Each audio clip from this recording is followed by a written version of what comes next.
Hi guys, good morning. ఈ రోజైతే మీకు ఆల్రెడీ ఇంట్రో చూస్తూనే అర్థమై ఉంటుంది మేము ఎక్కడికి వెళ్ళాము అని. తిరుపతికి అయితే వచ్చామన్నమాట. ఎర్లీ మార్నింగే స్టార్ట్ అవుతున్నాం చెన్నై నుండి కొంచెం దగ్గర అనమాట. ఒక డేలోనే వెళ్ళి రావచ్చు, అంటే దర్శనం తొందరగా అయితే వెళ్ళి రావచ్చు అనమాట ఇంటికి, చెన్నైకి. సో మేమైతే డైరెక్ట్ చెన్నై నుండి స్టార్ట్ అయ్యాము. అత్తయ్య వాళ్ళు ఇంటి దగ్గర నుండి వస్తున్నారనమాట. వాళ్ళని స్టేషన్లో పికప్ చేసుకొని దర్శనానికి వెళ్ళిపోవడమే, ఫ్రెష్ అప్ అయిపోయి అంటే రెడీ అయిపోయి.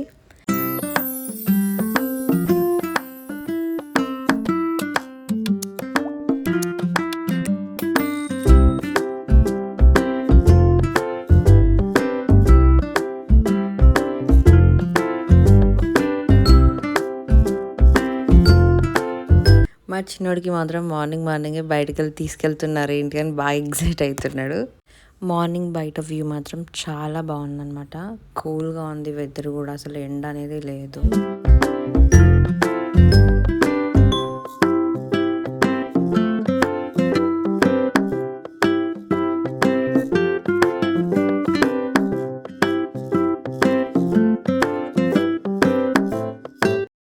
మొత్తానికైతే నేను 25 ఇయర్స్కి వెళ్తున్నాను తిరుపతికి.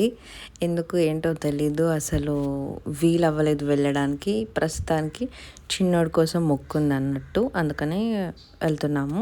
నేను మాత్రం ఫుల్ ఎగ్జైట్ అవుతున్నాను. ఫస్ట్ టైం వెళ్తున్నాను కదా, కొంచెం జర్నీ ఎలా ఉంటుందో అంటే నా హస్బెండ్ చెప్పాడనమాట, ఎంతసేపు వెయిట్ చేయాల్సి ఉంటుంది లైన్లో, 16 అవర్స్ 11 అవర్స్ అలా ఏముంటుందో నాకు తెలీదు, ఫస్ట్ టైం కాబట్టి. చెప్తా వీడియో ఎండింగ్లో జర్నీ ఎలా అయింది. అండ్ ఇంకోటి, కొండ మొత్తం నడుచుకుంటూ ఎక్కుతారని కూడా చెప్పాడనమాట. అది కూడా మొక్క అంట, నాకు తెలీదు. ప్రస్తుతానికైతే మేము నడుచుకుంటూ ఏం ప్లాన్ చేయలేదు, కార్ తీసుకెళ్ళాం పైకి.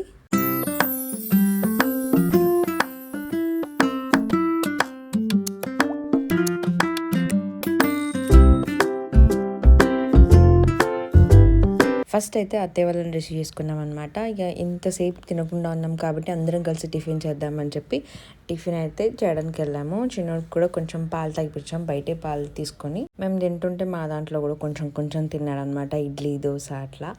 అంటే కొంచెం ఈ మధ్య స్టార్ట్ చేశాడు, ఏది పడితే తినడం. ఒక రైస్ తినట్లేదు, కొంచెం వెరైటీగా కనిపిస్తే ఏదైనా తింటున్నాడు అనమాట. అందులో ఏమి ఇబ్బంది లేకుండా చేస్తున్నాడు. ఫైనల్గా అయితే పైకి ఎక్కుతున్నాం, కొండపైకి. ఎంత బాగుందో వ్యూ మాత్రం. 25 ఇయర్స్ తర్వాత చూస్తున్నాను నేను తిరుపతి. నిజంగా ఫుల్ ఎక్సైట్ అయ్యాను నేనైతే, మస్తు అనిపించింది. కానీ అనుకున్నంత అంత ఈజీ అయితే అస్సలు కాదు. ఎంత రష్ ఉన్నారో, ఎంత వెయిట్ చేయాల్సి వచ్చిందో పైకి ఎక్కడానికి కూడా. కానీ చాలా బాగుంది.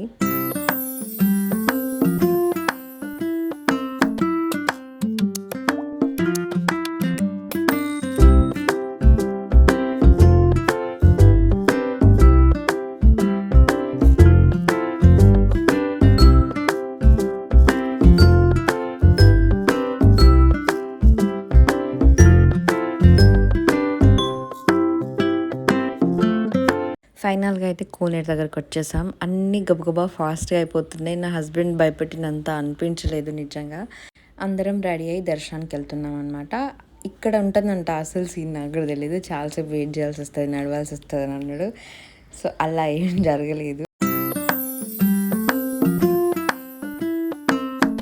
ఫస్ట్ చిన్నోడి వెంట్రుకలు ఇచ్చేసాము, దాని తర్వాత దర్శనానికి వెళ్ళామన్నమాట. మళ్ళీ ఫోన్స్ అన్ని కార్లోనే పెట్టాము, అందుకే ఆ వీడియోస్ ఏం తీయలేదు నేను. దర్శనం చాలా తొందరగా అయిపోయింది.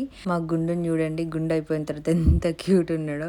వాడికి కొంచెం ఫ్రీ అనిపించినట్టుంది. ఆ దర్శనం టైంలో కూడా చిన్నోడు అస్సలు డిస్టర్బ్ చేయలేదన్నమాట. చాలా కామ్గా ఉన్నాడు, సైలెంట్గా ఉన్నాడు. ఒక్క హెయిర్ ఇచ్చేటప్పుడు మాత్రం మస్తు ఇచ్చాడు. అండ్ తిరుపతిలో మీకు ఎక్స్పీరియన్స్ ఎలా అయిందో కమెంట్ చేయండి, ఫస్ట్ టైం వెళ్ళినవారు. ఫైనల్గా దర్శనం మాత్రం సూపర్ అయింది. వీడియో నచ్చితే లైక్ చేయండి, ఇలాంటి వీడియోస్ కోసం సబ్స్క్రైబ్ చేసుకోండి. నెక్స్ట్ వీడియోలో కలుద్దాం. Bye bye, subscribe.